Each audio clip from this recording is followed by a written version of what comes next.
Question from the homeboy, Tyler Yeager, powerlifter. What is the most amount of weight that I think will ever be hit on the squat, the bench, and the deadlift?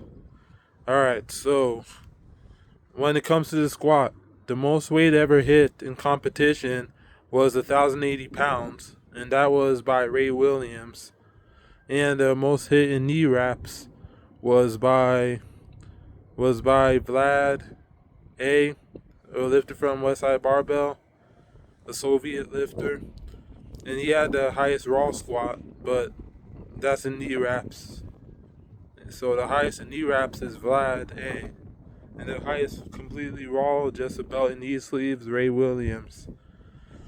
And what do I think the ceiling is for raw squat? Honestly, I think somebody's gonna hit 1100 in sleeves. That's closer to the limit. Someone's gonna break 1100. And the limit for raw squat will be between 1100 or 1200, 1200. Are we going to see 1200 raw squat in sleeves in our lifetime? Maybe, maybe not.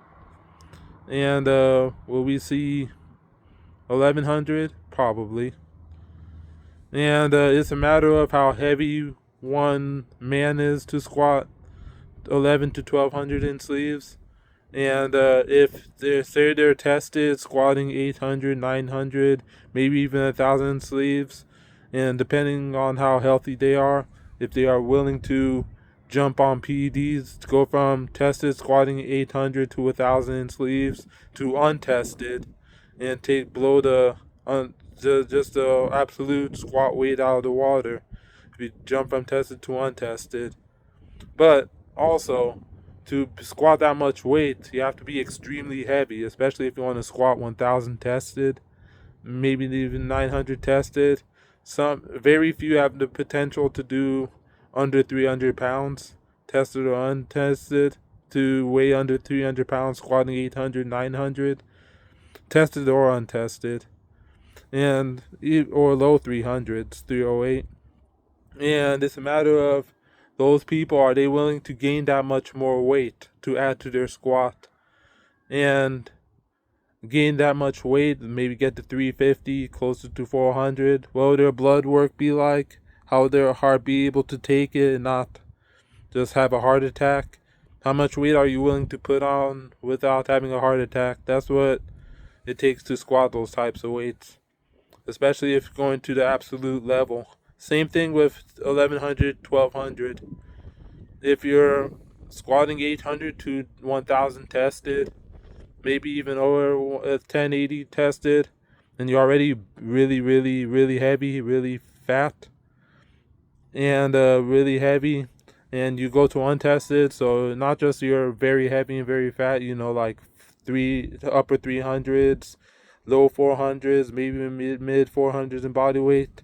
You add steroids on top of being that heavy, and just really technically kind of obese, or just pushing obesity. You're just adding, being obese already is going to make it hard for you to function, and this attacks your health already.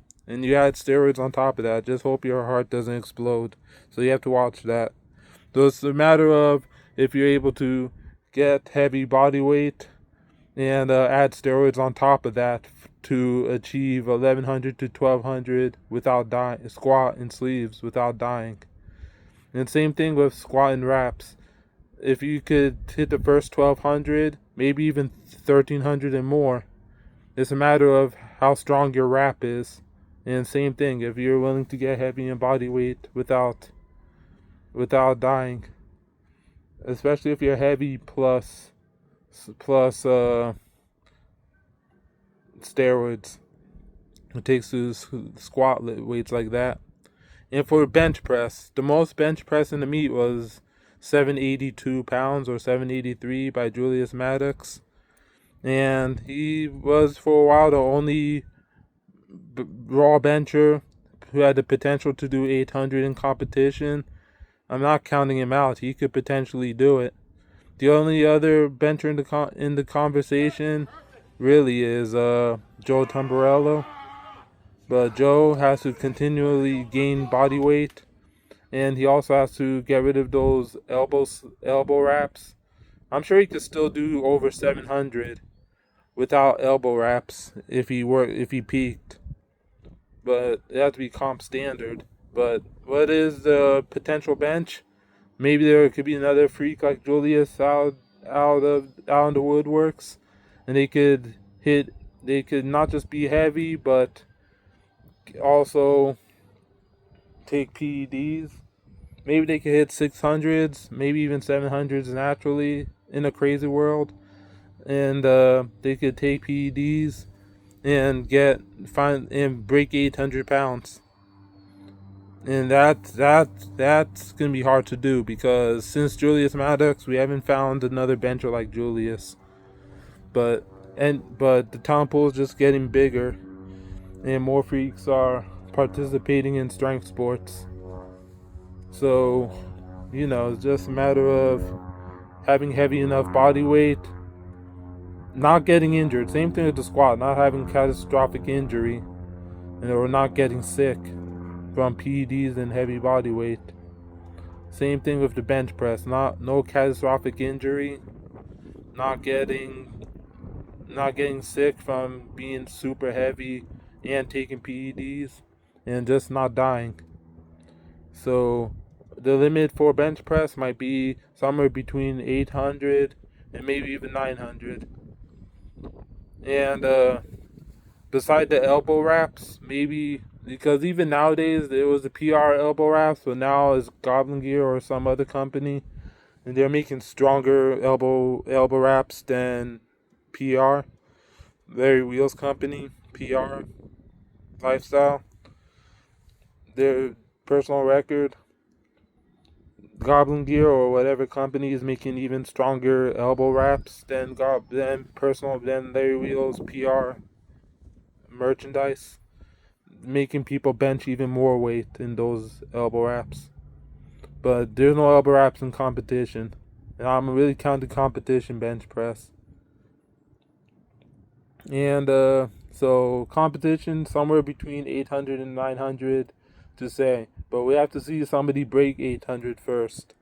Julius Maddox was the guy to do it. He still potentially can, not counting him out.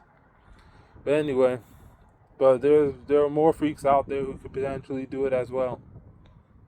But anyway, when it comes to deadlift, in strongman rules, we saw someone do 1100, and we saw Thor break 1100 3 times.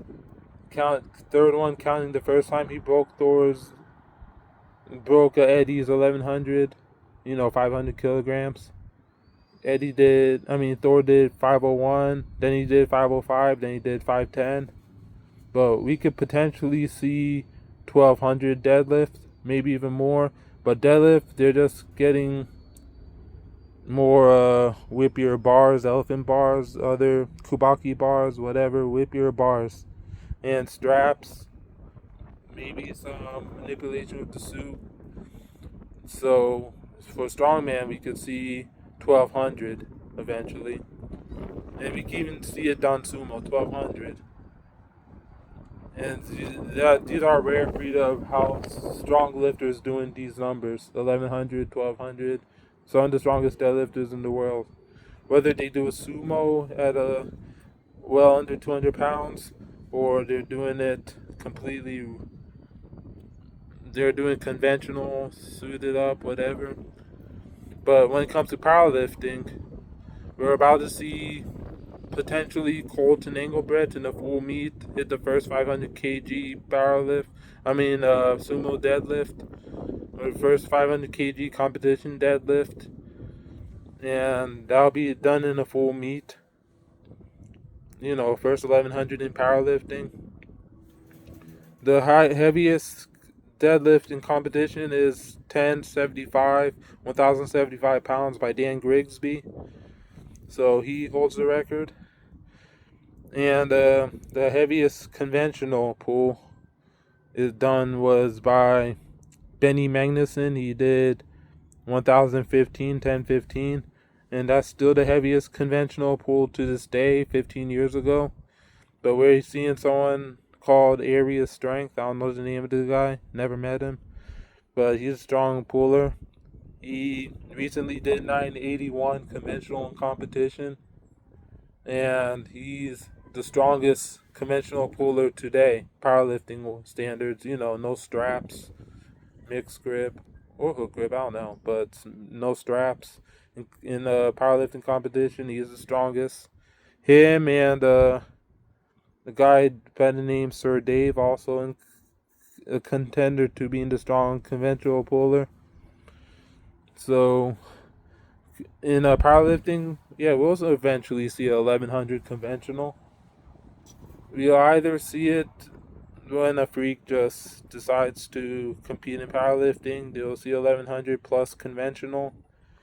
And that also depends on the bars they use or bars they allowed or whatever. If not the bars, some freak could just come out of the woodwork and break at least 1100 conventional. I'm not gonna say 1200 yet because it's been 15 years and we've been yet to see somebody break the 1015 pull by Benny conventional. And the only deadlifts more than that in powerlifting are sumo. And we're about to see our first 500 kg sumo eventually in competition. So once we see 500 kg, aka 1100 sumo in competition, we're gonna see if 1200 is possible, but that's a big leap. Or we could see like all the so-called tested powerlifters, people like Nunzo, Jesus, Rondell, Bob, Ashton, all the really strong pullers. Well, Ashton is not planning on taking PEDs, so he's out of the conversation. But if Rondell, maybe Bob, Nunso, and who else? Jesus probably is not planning on taking PEDs either. No, but if Nunso decides to take PEDs, he could potentially break Benny's deadlift record for untested, for conventional, or potentially be the first one to do 1100 conventional in powerlifting meet. But who knows? Maybe they all have potential to do 1,000 tested. But if they go to untested, then it's a matter of not suffering the side effects and heart not exploding, no catastrophic injury. But yeah, that's really what it takes, yo.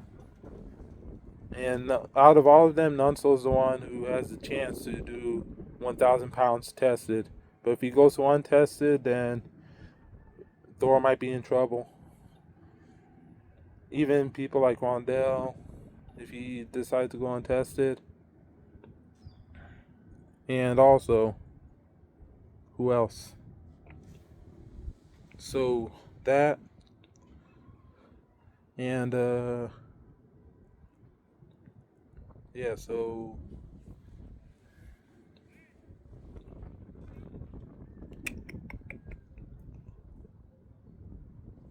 or Nonso could potentially break 1100 naturally because he's only 20, 21 years old, and he has at least a decade of lifting left not to get injured. He'll probably break 1,000 tested. He's already hit 900 plus, 926 when he was 20. So he could potentially hit 1,000 pounds before he turns 30 tested, and hit more than that when he's 30 tested. Who knows? We have the human body, human potential is just skyrocketing nowadays. More freaks are coming out the woodwork, both tested and untested. People like us, we paved the way. I mean, I kind of will include me in a way, but we paved the way for people lifters of nowadays, lifters of tomorrow, even freakish numbers, because the lifters in the past, set the precedent of what is possible And of course, there will be people of tomorrow chasing what was potentially done and rewriting history. So this is long enough, and I'm just going to end it here. Any more questions, drop down below, and I will talk to you guys next time.